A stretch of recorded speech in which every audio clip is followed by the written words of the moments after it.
What do you do when you can't get food?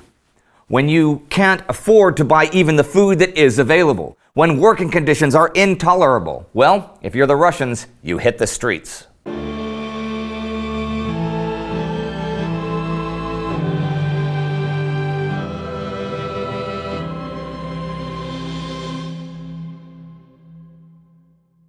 I'm Indy Neidell. Welcome to The Great War. Last week, French General Robert Nivelle proposed to take control of the British armies on the Western Front.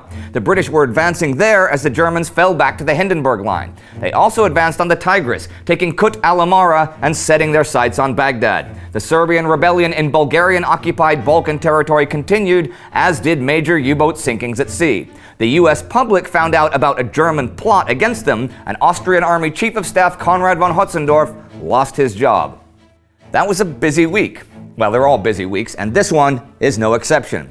There was more turmoil in Russia for starters. This week, a strike began in the Putilov Munitions Works, which was the Russian army's main provider of ammunition. Also in Petrograd, food riots began that continued for days, with citizens in the streets demanding bread. By the 8th, there were 90,000 factory workers on strike. There were, in fact, food shortages in all the major cities. Agricultural production was down from so many farm workers being called to the army, and there were colossal distribution problems on the overstretched railway system. Inflation had soared, but wages remained the same, so the poor were being priced out of the market for any food that was available. The results were hunger, which caused food riots, and open political dissent that all blamed the Tsar for the suffering. More and more military units began to go over to the revolutionaries. A decade ago, the military had put down a revolution, but in 1917, the army had no enthusiasm or desire to fire on the people. The 8th was also International Women's Day, and the strikers were joined by those celebrating that occasion. So by the end of the week, 200,000 protesters were in the streets of Petrograd. The Tsar was completely isolated from all this and totally out of touch. This week, he wrote to his wife that he was going to take up dominoes again, and in his diary that he was reading a French book about Julius Caesar's conquest of Gaul. It was the beginning of the end.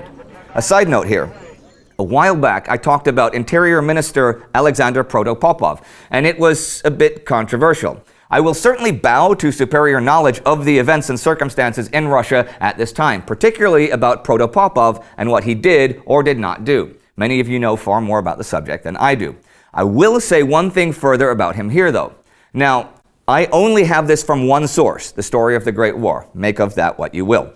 They claim that he deliberately had food trains to Petrograd halted in the provinces, and when everybody was on strike, the two labor leaders who supported the Duma made an appeal for the workers to go back to work, but he had the appeal censored. That source claims Protopopov was deliberately fomenting revolution so that during the crisis, a peace with the Central Powers could be made and the revolution put down by the army. Many of you have written that Protopopov was not capable of this kind of machination, and even I have described him as laughably incompetent. I'm just putting it out there. There is one source that claims this is so. I am curious to hear your thoughts. There was action in the Middle East this week as well. The British were pursuing the Ottomans up the Tigris River, heading for Baghdad. On the 6th, British cavalry were 20 kilometers from the goal. On the 8th, the Tigris was bridged and the Ottomans driven from positions 10 kilometers from the city. The British also made a surprise crossing of the Diyala River. The Ottomans were actually also retreating en masse from Persia towards Baghdad, with the Russians in pursuit. This week, the Russians occupied Kangavar, south of Hamadan. In the Balkans, the Serbs' Toplica rebellion continued occupations of its own. The rebels took half a dozen small towns and were threatening the town of Vranja, which would be a big blow to the Central Powers if it fell. So the alarmed Austro-Hungarian and Bulgarian commands began to organize a counterattack. It would begin soon. And something else that could signal another beginning was the possibility that the U.S. might join the war. It's now been a month since diplomatic relations between the U.S. and Germany were severed. This week, President Woodrow Wilson took the oath of office to begin his second term as president. His inaugural speech reaffirms his commitment to armed neutrality. This is primarily in response to Germany's unrestricted submarine warfare policy, which had sunk 500,000 tons of food bound for Britain in February alone. We've talked a lot about stuff dealing with the US over the past few weeks, and I'd like to talk about something I haven't had time for yet: the Great Call-Up. In June 1916, there had been a real possibility of war between the USA and Mexico. The US Army had put together around 12,000 troops for its cross-border campaign, but they need a lot more to show how serious the US was about protecting the border, so they mobilized the entire National Guard. There was a plan for orderly mobilization, but rushing as many guardsmen to the border as quickly as possible was the order of the day. And by the end of July, there were 110,957 National Guardsmen at the border. There was a lot of confusion and a lot of problems, and I'll just briefly mention some of them here. Reluctance to serve was a big problem, and the physical condition of the men another. The Surgeon General said, "The large percentage of rejections at the muster-in physical examination appears to the department surgeon as the most disappointing feature of the mobilization, indicating that the enlistment examinations had been nominal and superficial." And the Army's logistical system was overwhelmed. There weren't enough supplies for the Guardsmen, and since there had been no prearranged plans for border mobilization, 100,000 inexperienced men suddenly there needed to be trained, so the regular army was stripped of officers to do so. The red tape was colossal, and I love this quote about the staggering problems with requisition forms just to get basic equipment. There was not only a shortage of blank forms, but a shortage of the forms needed to requisition the blank forms. The National Guard blamed the Army for all the shortages, and the Army blamed Congress. Let's not even get into the overload issues for the railways that had to move all the men, and the economic issues at the border once 100,000 men arrived in border towns. Still, by Christmas, 156,414 Guardsmen had been transported to the border, even though 3/4 of them were untrained men led by officers of limited experience. And reports, like one in the excellent book The Great Call-Up, read like this: "Under most favorable conditions, the regiment might be made available for field service against an inferior enemy in 6 months. Against trained troops, it will require 2 years." You can see why the Central Powers were not especially worried about American intervention if they could bring the war to a conclusion in 1917. Thing is, America learned a lot from the Great Call-Up. The mobilization problems were all highlighted on display, including things like the Army's reliance on animals instead of cars and trucks, and steps were made to correct all of this mess.